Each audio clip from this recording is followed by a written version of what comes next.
Kung ikaw ay nasa LDR na relasyon, makinig ka. Be strong, hold on, lumayo ka sa mga tukso, lumayo ka sa tukso, sa sugal, babae, alak. Huwag bibigay sa tukso, huwag patatangay sa pangaakit sa iyo ng mga babae o lalaki sa paligid mo.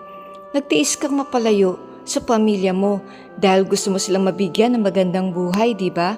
Nagsakripisyo kang mapalayo sa asawa at sa mga anak mo dahil ito lang ang paraan na alam mo upang masuportahan ang kanilang kinabukasan. Palagi mo sanang tandaan, kaibigan, kung bibigay ka sa babae o lalaking umaakit sa iyo, anong saysay ng pagsisikap mo kung ikaw mismo ang sisira sa pamilyang binuo mo? Anong saysay ng sakripisyong ginagawa mo?